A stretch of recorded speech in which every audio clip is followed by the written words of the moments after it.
Boa tarde, pessoal. Tudo bem? Como vão vocês? A gente vai começar a bater um papo sobre um assunto rapidinho aqui, sobre um assunto interessante, que são exames laboratoriais. O que é que está acontecendo? O paciente, muitas vezes, quando vai no consultório, quando vai, aliás, no laboratório, pega seu exame que fez. Vamos falar basicamente de exame de sangue. Pega o exame de sangue, abre na ansiedade. Antes de chegar ao médico, vai ver os resultados. Aí olha cada exame, vê que está na faixa, está normal ou se não está. Isso aí não precisa nem de médico, realmente. Não precisa de médico. Você pode muito bem, qualquer a pessoa instruída que sabe ler, vai pegar os exames, vai ver cada exame, ver o número que deu e a faixa. Se está dentro da faixa, está normal. Se está dentro da fora, está normal. Para isso não precisa de médico. Concorda? Então, mas o que é importante isso tudo quer dizer? Mesmo para os médicos que muitas vezes pegam os exames de sangue, observa a faixa e diz para o paciente, olha, beleza, o teu exame está normal, isso aqui está normal, está tudo normal. Aspas. Tem que ser olhado com uma outra ótica. Uma outra ótica. Como assim? Mesmo exames, algum exame dentro da faixa normal, ele pode estar levando risco ao paciente. Por incrível que pareça. Porque essa normalidade calculada nos exames é feita uma medida na população geral. E muita gente está incluído como normal na pessoa que já tem alterações no exame de sangue. Estatisticamente foi feita uma curva de Gauss, aquela curva sobe e desce, tirou-se a média e dentro daquela faixa se fala da normalidade dos exames. Ou seja, aquele número que deu o resultado do exame, se está dentro daquela faixa, está normal. Nem sempre. Tá? Em valores de faixa, sim, mas para a saúde do paciente a conversa já é outra. Vamos ver o que acontece. Antes de falar sobre isso aí, vou mostrar até um trabalho que foi feito da Academia Americana de Cardiologia. Vou exemplificar um só exame comum que a gente sempre usa, o ácido úrico, por exemplo. Vou mostrar dentro da faixa normal os riscos, mesmo estando dentro da faixa de normalidade. Vamos lá. Mas antes disso, vamos falar aqui o que é que acontece até chegar à mão do técnico laboratório, até chegar na mão do farmacêutico bioquímico que vai analisar o seu exame. Existem os erros pré-analíticos, ou seja, antes da análise do bioquímico, tá? Até chegar nele, até o seu sangue chegar nele, o que é que pode acontecer? Primeiramente, a não observação do requerido antes do exame. O que é isso? É o paciente que não fez um jejum bem feito, de 10 a 12 horas. É o paciente que teve algum exame como cortisol, prolactina, esse exame chegou lá e não fez um repouso de 30 minutos, pelo menos, que é exigido antes de tirar o sangue. Tá? Então, é um erro comum que pode dar alteração nos resultados. Tá? Outra coisa, uma coleta de sangue suficiente. Muitas vezes a técnica de enfermagem, quando vai tirar, não observou a quantidade de exame que tem e tirou a quantidade de sangue suficiente. E vai chamar você de volta para pegar uma nova colheita. Isso pode dar a diferença aí da colheita e outra. E o armazenamento. Existem exames, por exemplo, PTH, que tem que ser feito por uma técnica de rápida congelamento. Tirou o sangue e colocar logo no freezer, porque senão altera. Tem alguns tipos de exames que precisam de uma rápida refrigeração. Isso pode influenciar no resultado do seu exame. Isso é com os técnicos lá. Outra coisa, trocar de tubo. Às vezes acontece. Aconteceu várias vezes no meu consultório. Eu vou pegar o paciente, ver os exames anteriores, está totalmente desconexo com o exame atual. Pode haver a troca de tubo. É um erro analítico, um erro pré-analítico.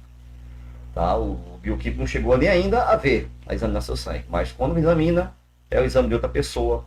É um tubo que era para estar com um outro tipo de conservante e não tem, porque, exemplo, para a hematologia tem um tubo, a imunologia tem outra, e às vezes, inadvertidamente, o técnico de laboratório, o técnico de enfermagem, colheu um tubo errado, ou trocou o tubo do paciente. É um erro, outro erro. Uma coisa interessante aqui é esse outro erro, o transporte. O que acontece com o transporte? É interessante, isso falando com vários farmacêuticos bioquímicos, me falaram uma coisa interessante. É importante que quando você for fazer exame de sangue, dê preferência o exame feito na sua cidade e na matriz, não na filial do laboratório. Laboratório X, a matriz é tal lugar e tem várias filiais. Façam na matriz, porque não vai correr o risco do motoqueiro, ao levar sistema de refrigeração, ou no balançado da moto, no trânsito, buraqueira, alterar resultados. E altera. O ideal é fazer na matriz e não nas filiais. Que o pessoal do laboratório não me escuta, ficar com raiva de mim. Mas o bom é mais seguro fazer na matriz, porque não vai haver esse transporte. Uma outra coisa, esses exames feitos fora. Tem muitos exames especiais que não é feito aqui na cidade. Mandar fazer fora. Pode haver também essa alteração. Tá, e quanto ao caso da interpretação? Vamos lá. Dentro dos valores normais, procuramos valores otimizados. É exatamente aquilo que eu estava tentando mostrar a vocês no começo. Existe uma faixa de normalidade. Mas dentro dessa faixa de normalidade, eu quero que o meu exame esteja otimizado, que seja ótimo. Ou seja, o que é de bom tem que estar na faixa máxima da normalidade. O que é de ruim na faixa mínima da normalidade ou nem detetável. Entenderam? Exemplo. Dosagem de alumínio no sangue. Como é uma coisa ruim, um metal pesado, eu não quero que ele esteja nem no meio, nem tão pouco alterado e nem na faixa máxima. Eu quero que ele esteja no mínimo possível. Ou até indetectável no sangue. Seria o ideal. Zinco. Selênio. Minerais importantíssimos do corpo. Magnésio. Eu quero que ele esteja o quê? Vitamina D. Eu quero que ele esteja na faixa máxima da normalidade. Entenderam? Então, otimizar um exame é isso. É não dizer apenas que ele esteja... Está normal para o paciente? Não, não está normal. Está normal. Não, dentro da normalidade que esteja otimizado. Seja para mais, quando for bom, ou para menos, quando for substância tóxica. Beleza? E dentro da faixa de normalidade, a gente divide em quartis ou tercis. O que é isso? Eu pego um valor X, exemplo, glicose, valor normal, 60, vamos dizer até 100. Dessa diferença, dessa faixa de 60 a 100, eu divido em 4 partes. De 60 a tanto, de tanto a tanto, tanto a tanto. Então, o primeiro quartil, na faixa menor, o segundo quartil chegando na média, o terceiro quartil passou da média, e o quarto quartil, o último quartil, perto do máximo. Beleza? Então, exames bons, zinco, selênio, vitamina D, eu quero que esteja o quê? No último quartil, no quarto quartil, ou seja, no máximo. Enquanto o alumínio, eu quero que esteja no primeiro quartil, lá embaixo, perto do mínimo. Beleza? Outra coisa, dependendo do tipo de exame, se define o melhor quartil ou o tercio. Quando o exame é muito estreito a faixa de normalidade, em vez de dividir em 4, é dividido em 3 partes, que é o tercio. Ou seja, mais uma vez, o maior tercio para bons exames, no menor tercio para exames ruins. Beleza? Vamos para o próximo slide. Olha só, que eu falei, como eu ia mostrar para vocês. O ácido úrico. Olha só, um exame corriqueiramente solicitado. Antes se pensava que ácido úrico servia apenas para medir se a pessoa estava ingerindo muito carne vermelha que caiu. Ou como é que estava a prevenção de formação de cálculo de ácido úrico na urina, de pessoas que têm propensão a ter ácido úrico aumentado e ter cálculos renais, entendeu? E ter aquelas dores de pedra no rim, popularmente falando. Não, hoje se sabe que o ácido úrico é um marcador isolado de risco cardiovascular. Está aqui o trabalho do American Heart Association. Ok? Olhem para cá. Lembra que eu falei o quartil? 4 partes, ó. A faixa do primeiro quartil, do segundo quartil, do terceiro quartil e do quarto quartil. Ácido úrico é uma coisa boa para se ter circulando no sangue? Não. Principalmente sabendo que ele aumenta o risco cardiovascular, risco de infarto, inclusive. Então, o que a gente faz? Tenta deixar os nossos exames no primeiro quartil, ou seja, até 4,9. Esses gráficos aqui ao lado, o que é que significa? Isso aqui é um outro exame, é proteína C reativa, que é um marcador de inflamação do corpo, de risco cardiovascular. Essa relação triglicerídeo e colesterol HDL marca a resistência à insulina. Lembra que já falei sobre isso anteriormente? Pessoas que têm uma insulina elevada, na parte de hormônio, tende a ter uma resistência à insulina com o tempo. Isso aumenta muito a inflamação. Então aqui é o marcador de inflamação, de resistência à insulina e a esteatose hepática, que é a gordura no fígado, que é aumentado muito, principalmente, olha só, uma coisa interessante. Aumento da ingesta de sucos e frutas. Ah, mas o meu não é de caixinha, não, é feito na hora, fruta. Não é saudável. Porque o suco de fruta, tem muita gente abrindo a boca aí. Meu Deus, é exatamente isso. Você tem ideia? A Academia Brasileira de Pediatria, em 2018, final de 2018, quase que proibiu o uso de suco de frutas para crianças, por causa do aumento do risco da obesidade infantil, que está aumentando muito. 15% da população está obesa, criança. Ou no mínimo com sobrepeso. Como eu já falei antes em outros vídeos. Então, o que acontece? Você tem que não ingerir suco de fruta. Você tem que ingerir a fruta. Ah, mas a fruta também é rica em frutose. Sim, é rica em frutose, porém tem fibra. E a fibra absorve a frutose. Não deixa que absorva tanta frutose pelo corpo. Então tem que comer a tangerina com bagaço, a laranja com bagaço, abacaxi com tudo, até o miolo, que é rico em fibra. Entendeu? Tem que comer assim. Comendo com a fibra, diminui a absorção de frutose, porque a frutose vai direto para o fígado. E olha só, o nosso açúcar de mesa, o açúcar de mesa é composto é um disacarídeo, composto por duas moléculas, glicose e frutose. A glicose vai para qualquer parte do organismo servir de energia. Beleza. Porém, a frutose só vai para um lugar, seu fígado. E vai aumentar a gordura no fígado, que é exatamente isso aqui, esteatose hepática. Que é a primeira causa, como eu falei antes, de cirrose hepática, não é mais o álcool não. É a má ingestão alimentar, aumentando a gordura no fígado, levando a cirrose. A longo prazo. Entendeu a importância? Olha só, para quem estava no primeiro quartil, o exame normal de ácido úrico vai de 1,9 a 7, alguns laboratórios chamam até 8. Mas quem foi até 4,9 no primeiro quartil, olha só, só 16% que tinham só 16% que tinham a proteína reativa elevada, acima de 3, entendeu?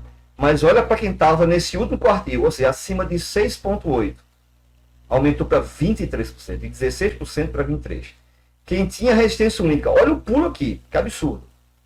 Olha para cá, de 19% que estava no primeiro quartil, passou para 67% que estava nesse último quartil. Ou seja, quem tinha ácido úrico a partir de 6,8 no sangue, 60% dele tinha resistência insulínica, como também tinha gordura no fígado.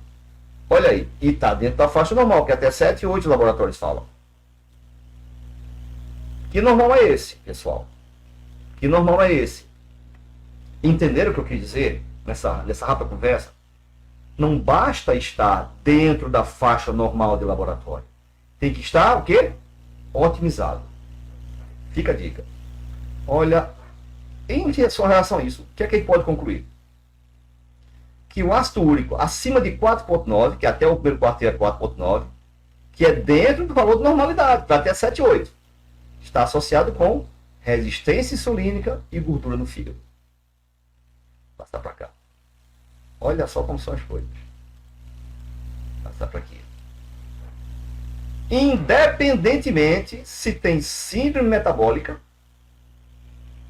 e obesidade, e com a proteína C reativa elevada, independente de síndrome metabólica, ou seja, independente se o paciente tem ou não obesidade ou síndrome metabólica, tem alteração. E a outra conclusão, qual é?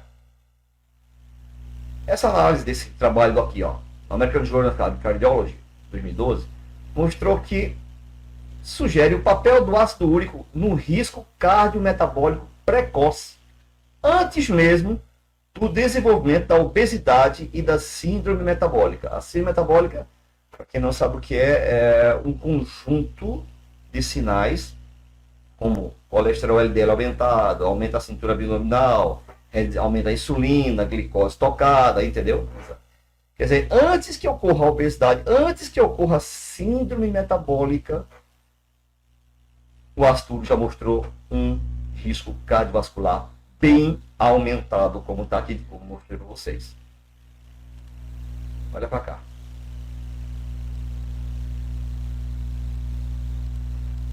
Perceberam? 66% de risco, de prevalência aqui, porcentagem de risco de doenças cardiovasculares. Só mostrando o ácido úrico dentro da faixa de normalidade. O que estava no segundo quartil, entre 5 e 5,9, Metade dos pacientes tiveram resistência insulínica, metade dos pacientes tiveram gordura no fígado. E os que estavam no último quartil tiveram, olha só, mais da metade tiveram resistência insulínica e esteatose hepática, que são riscos cardiovasculares aumentados. Ou seja, só o ácido úrico, o único exemplo que eu dei, que existe mais dos exames, outros exames existem que também tem que levar em conta os quartis. Só o ácido úrico já foi suficiente. Um único exame, isoladamente, para aumentar esse risco cardiovascular. Então, minha gente, da próxima vez que o colega médico disser aqui, doutor, meus exames estão normais, doutor, e observar que o exame, tá dentro da faixa de normalidade, tá tudo normal. Raciocínio. Não é bem assim, não. Tá? Bom, pessoal, esse foi um rápido conversa que eu tive com vocês, tá? Espero que tenham gostado desse alerta. E que eu dei o exemplo apenas do ácido úrico.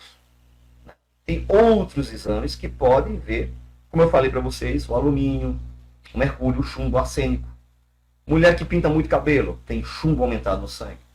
Eu quero chumbo na parte mais alta ou na parte mais baixa? Na parte mais baixa, ou nem detectável no sangue. Entenderam? E alguns exames, como eu falei, vitamina D, outro exemplo, que é a minha área. Vitamina D. Qual o normal? Para mim, de 30 a 100. O que a Sociedade de Endocrinologia fala que é de 20 a 60. De 30. Eu quero estar pelo menos no meio quartil. 50 no mínimo. Mas eu quero estar no máximo, em torno de 80. O meu em torno de 80. Beleza? Só assim eu estou protegido. Dentro da faixa normal, mas no máximo, que é uma coisa muito boa. Beleza, pessoal? Um abraço a todos e um bom dia.